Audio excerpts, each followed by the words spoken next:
12:17, according to the green clock shining bright from my car's dashboard. I still remember that number as I was driving home from the night shift at the pharmacy I worked at. Taking the highway at this hour is a little dangerous since there's no lights, usually no other cars at that hour, and commonly deer would walk out onto the road, and you wouldn't notice them until it'd be too late if they were in your direct path. That's why I always drive slow on it, 50 max. As the road curved to the left, a clear row of reflective lights appeared in the horizon, which I quickly realized was the reflective tape of a row of traffic cones, as well as a flashing blue light in the distance. In front of them seemed to be the reflective material on a safety vest. I was so confused trying to figure out what the hell this was about that it didn't even hit me that I should be slamming on the brakes until it was almost too late.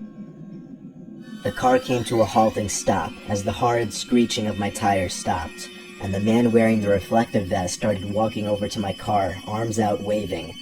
I guess he was telling me not to move the car. As the man got closer, I could see what appeared to be a police uniform under the vest. He knocked on my window with the joint of his pointer finger, so I took that as lower your window. I rolled down the window, better revealing the man's face. To give a good description, he was black, about 6 foot, skinny, slight stubble, and a left earring. He was kind of young, I'd have to guess around 25. He spoke in a very low, non-commanding voice, especially for an officer. He said, "License and registration, please."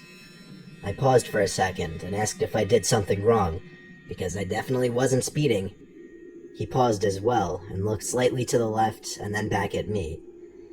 "Sir, this is a sobriety checkpoint," he said in once again a very non-commanding voice.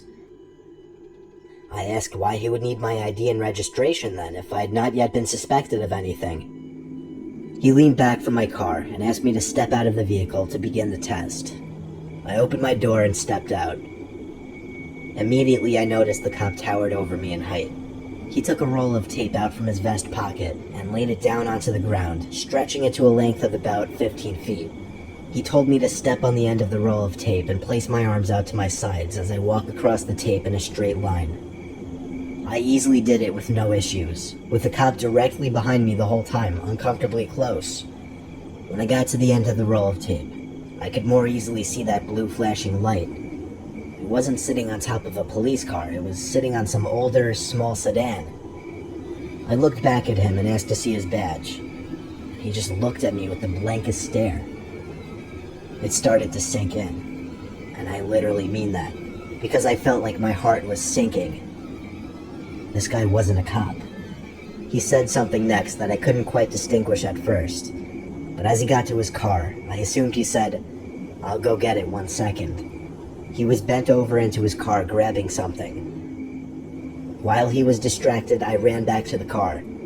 He looked at me as I started the car and raised a gun up to me. It goes without saying, I put the pedal to the floor as the car jumped into an acceleration through the traffic cones. I saw the headlights of the guy's car go on as I was a few hundred feet away, but at that point I was already going over 60, and there was no way he'd be catching me. I got off at the next exit, and as soon as there were street lights around, I turned off my car lights to draw less attention as I finished the drive to my house. I only wish I had a dash cam at the time so I could have gotten it on video. I swear it would have wound up on the news.